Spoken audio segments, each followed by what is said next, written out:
Hello everybody, welcome back. It is my 40-week update of pregnancy. I'm actually 40 weeks and 3 days. It is Sunday and my new day is like Thursdays, as you may know if you've been following me. So it is Sunday afternoon. It's like 5:30 in the afternoon.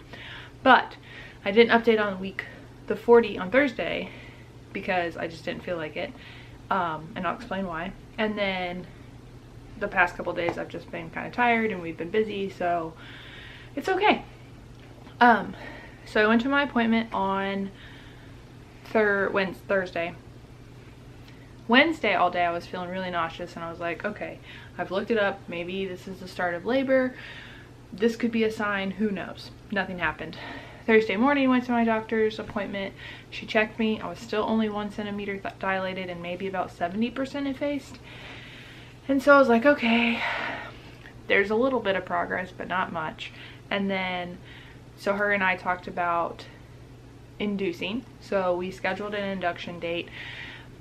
Basically, I wanted to kind of schedule it and not really wait it out because I really want my midwife, to deliver me. And she was on call last weekend, but he didn't come. And then she was on call like Thursday, so the day I was at the doctor's, but she was like, if I induce you today, you're not gonna have this baby. So I was like, okay, it's cool, whatever. So the next day that she's on call is on Wednesday.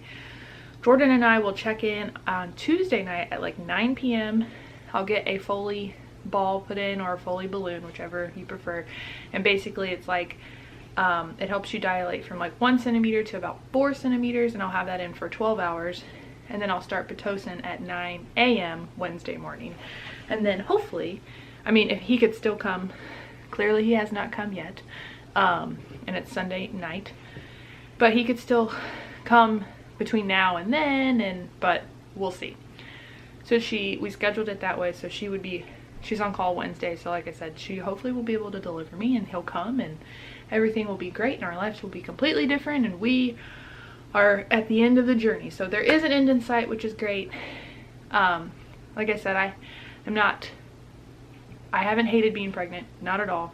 I've thoroughly enjoyed it, but Jordan's anxious, I'm anxious. We just want to meet our son and we want to know that everything's good and see what he looks like, because honestly I haven't seen him since our 20-week ultrasound, which was 20 weeks ago.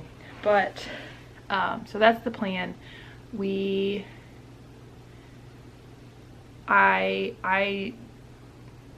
I'm sure, like, obviously this is a new experience for me, so, and for him, so we're just kind of like in it together. I don't have a birth plan.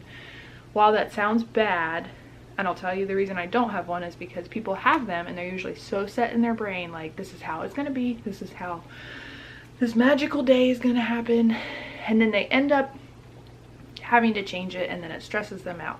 Me being the planner that I am, I know that if I do have to get if I do have to get my plan changed, I'm sure it'll just stress me out and then I'll focus on that, and that's not what you're supposed to do. You're supposed to focus on the positives and everything that's going right, because your family is expanding. It's a great day and you don't want to have any of those like horror stories because your birth plan didn't work out. So that's why I was kind of like, I mean, I have my ideas of like stuff that I would like to happen. Delayed cord clamping is a big thing for me, and I would say that's pretty much like my only plan. Only thing on my plan. And if you don't know what delayed cord clamping is, it's basically like once you deliver your baby and deliver the placenta, you don't cut it immediately. You kind of let it stop pulsating that blood that's very valuable to the baby, because that's what his supply is. So you let that all that blood pump into him and then you cut it. So that's pretty much the only thing that I'm really not into, but like really want to happen. And then I would say anything to avoid a C-section, but if it has to happen, it has to happen. Like I said, have never done this before, and it could be the way I have to go, but keeping an open mind about it. So that was Thursday. Kept waiting all day. I was like, this could still be it. It could still be it. He could still be born on his due date. But I know it's just a date. It doesn't mean anything. And I will say that over the last like 2 weeks, I've been a little bit more annoyed than usual. And it's because like people just have to offer their unsolicited advice that I don't ask for, which I understand. I'm sure it's just natural to tell people like, oh, this is how it happened for me, this is how it happened for me, this is what, like, it's just annoying. But, and I'm sure being like 40 weeks pregnant doesn't help, and just being kind of tired, and your body just is kind of done and aching. But, and then the other thing is like people telling you how much your life is going to change. Obviously it's going to change. I don't need to be told that over and over and over again. And then questions like, oh, you're still pregnant? Oh, you still haven't had that baby? Clearly I have not.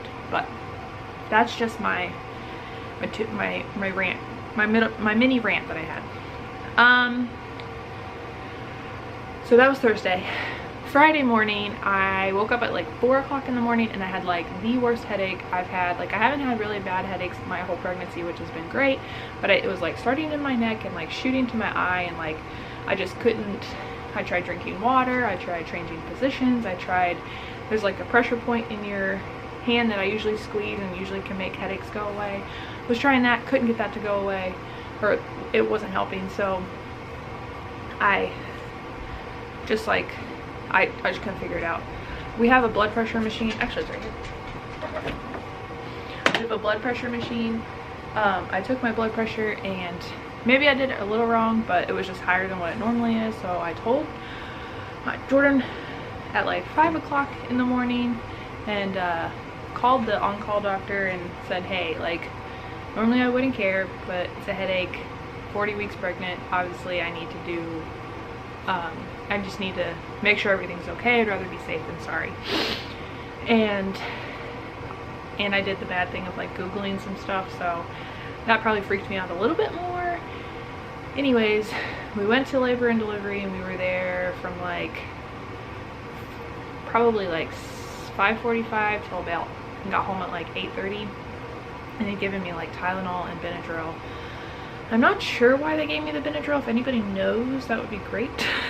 I just took it and it knocked me out. She gave me like 25 milligrams and I was like passed out. I fell asleep on the way home, came home, slept for a little bit, and then I went into work.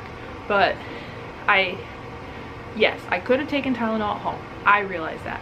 Did I want to? No, because I've been trying to stay away from like taking medicines, and then like I said, 40 weeks pregnant, wasn't gonna risk it. Started feeling better. So now that brings us to here. It's Sunday. I've had mild contractions. At the labor and delivery, they monitored me. I had contractions every 2 to 3 minutes, but they were like mild. Baby's heart rate was great. Yeah, so like nothing to report. No, nothing bad, which was great. And they knew I was coming in on Wednesday anyways. And that is where we're at now. Overall, like I said, feeling pretty good. Just annoyed because people keep asking me the same questions over and over again and telling me stuff that, I don't know, it's just, I'm trying to enjoy it and try not to be a jerk, but eventually it just gets a little old.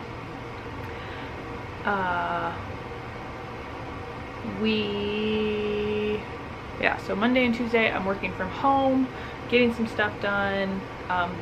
Like, it's just nice that I won't have to go into work and have to hear people say, oh, you're still here, oh, you haven't had that baby, like I said earlier. Which is fine. I know it's just typical, it's cliche, just the easy thing to say. And sitting in my chair at work is just like not that comfortable anymore, and I'll be able to sit at home on the couch and get work done. So I'm very thankful that I have that opportunity to do that. And then Tuesday night we'll check in about 9 p.m, get that Foley ball put in, and hopefully progress from there. They did check me on Friday at labor and delivery, and she said like I was 2 centimeters on the outside and like 1 on the inside. So maybe a little bit more progress, but not, obviously nothing's happening because it's Sunday night and I'm doing this. No contractions, a few, but nothing consistent. No white knuckle pains, or I have to stop and talk, or I have to stop talking or stop walking or anything. So I will show you my belly for the last time for a week update. I think, I don't know, I haven't decided about like what I'm gonna do after. I could start a completely different series, have nothing to do with baby.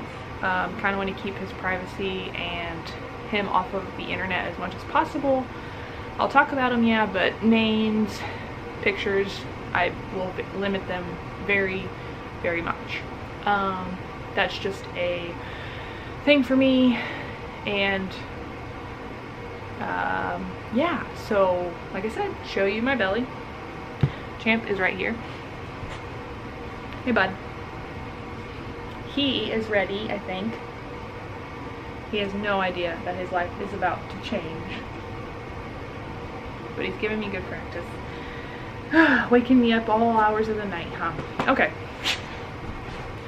This is my belly.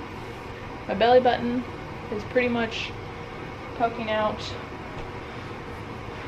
all the way, and that is where we're at. Thank you so much for listening to me over the last couple weeks as I've been filming these. It's been fun. I'm looking forward to motherhood in general, and Jordan and I starting our family, and all three of us being together. So thank you for joining me, like I said, and I will see you guys on like my next videos that I decide to film. All right, bye.